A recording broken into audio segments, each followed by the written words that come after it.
Hi, it's Mental Health Awareness Week. Did you know?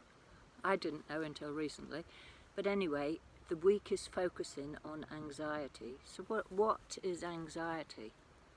Is that something that you suffer from? It's certainly something that I've suffered from, and I imagine that millions of us at this moment are suffering from anxiety. And I thought, since it was Mental Health Awareness Week and I haven't made a video for a while, that I will make this little video to help you if you do suffer from anxiety. So I hope to set it up with a nice peaceful surrounding and environment. It was a sunny day, and what happens is that all sorts of things are going on, and that's very pertinent in a way to anxiety. It's like maybe we can be calm when we're meditating or when we're really supported, but can we stay calm when things start to be less than perfect for us? How do we do that? And first of all, before I explain about that, I just want to say that anxiety, although it's labelled as a symptom for Mental Health Awareness Week, and it's something that we all suffer from. So, there's a butterfly that caught my attention. Anxiety is actually something really natural, and it's part of our defense mechanism.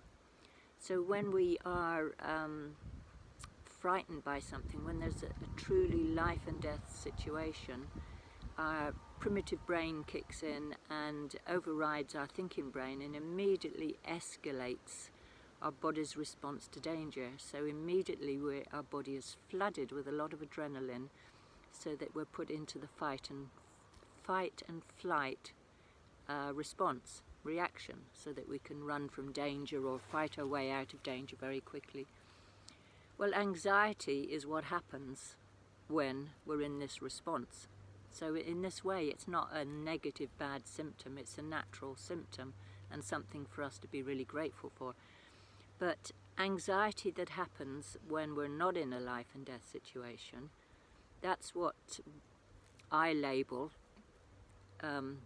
that's what's labelled by Dr. Bessel van der Kolk and Dr. Peter Levine and so on, those greats in trauma healing, label as trauma. So it's a maladaptive response in the primitive brain to danger. So there's absolutely no danger. There's just something maybe mildly irritating going on, like the wind might blow in a moment and make a rustling noise on this video. So shall I sit here and be anxious about it? Well, I might well do if my nervous system was really massively stressed and maladapted, but otherwise I might be sufficiently resourced to be able to be calm, to manage the situation and not be flustered by it. So if you are suffering from a lot of anxiety, like ongoing daily anxiety about all sorts of things, then there are ways that you can regulate and heal your nervous system. So trauma is when your nervous system is dysregulated, and healing trauma is learning to manage and regulate your nervous system so that you can stay within what we call a window of tolerance of things stressing you, but you have capacity, you have bandwidth to be able to cope with that stress. So what are the symptoms of anxiety? They might be high blood pressure, elevated heart rate, sweating, feeling really overwhelmed, feeling like there's not enough time, not enough money, not enough energy. You're always racing around trying to fit into a schedule and feeling you can never make it. And eventually that's totally exhausting for the body. Your body's flooded with a very high level of cortisol, and your immune system really suffers because your immune system is actually turned off when that degree of stress is going on. So you're very liable to get all sorts of illnesses. So it's very important that we actually regulate anxiety. And I just want to say that although Mental Health Awareness Week is saying anxiety is an illness, it's actually a symptom of trauma, and Dr. Bessel van der Kolk, who is one of the pioneer researchers on trauma, did a lot of work to actually take these labels out of medical diagnoses. There's all sorts of things where we're labelled that we've got this disorder or that disorder, and in doing so we're kind of labelled as being less than, where that we've got some mental health problem, and there's a stigmatization to that. And he said that if one truly understood what trauma is, then most of those labels, those diagnoses, could be taken out of the diagnostic manual. So if you are suffering from anxiety and you've already got a sense of like, oh, I'm not good enough, I'm a failure, you're embarrassed, or you're worried about that kind of people, that's kind of stigma really about being mentally ill or mentally unstable, then just take a moment and set that aside and realize that all that's happening is that you've got a very highly reactive nervous system in this moment that's dealing with a lot of stress. And gosh, haven't we all been subjected to a huge amount of stress over the last 3 years? I know that I have. And let me see, who do you have somebody in your family that's suffering from something, or are you struggling to pay your bills, or were you locked down and separated from your family? Were you suffering from some other kind of illness and couldn't get medical help? Or were members of your family not speaking to you because you weren't complying with something that you were told you should comply with by an outside authority? All those things that we went through with the whole episode that's been going on for the last few years were all designed to make us feel very, very anxious. So I would say that the first thing, if you want to see the light change, and I hope you can see my face okay, and lots of trees around here. Where was I? I just want to say that whatever was going on for you, that we were all really, really stressed by it, all of us, myself included. There probably isn't a person on this planet that hasn't been stressed and made anxious by what's going on. And the directives that we were given to manage our health, such as don't touch, stay separate, lock yourself away, all those things are absolutely contrary to good health. They're absolutely contrary to be able to take care of your body and to support your immune system. Those directives actually made us ill.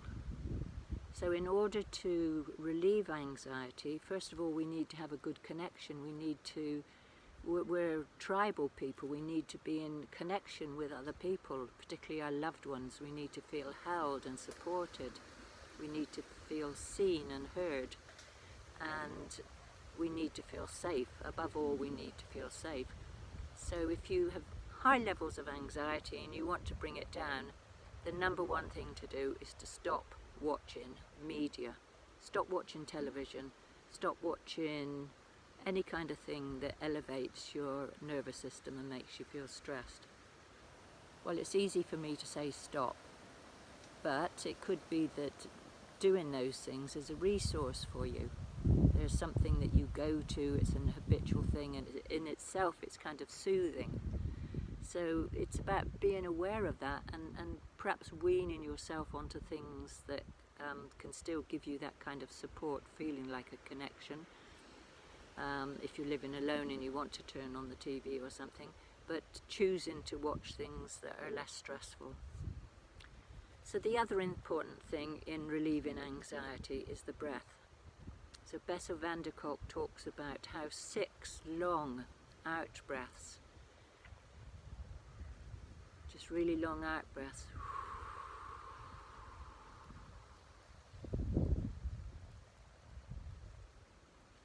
actually bring the heart rate down. So if you find yourself being anxious and your heart rate is going up, then stop whatever you're doing and start taking long, slow breaths. Or if it's difficult to take the breaths, then you can read a piece of poetry or a song, for instance, and speak as long as possible on that long out breath before bringing in another breath. And in doing so, that actually enables you to take that long out breath and to bring down the nervous system and to lower the adrenaline. So another important thing is being in nature, or doing some kind of activity like yoga, dancing, listening to the birds.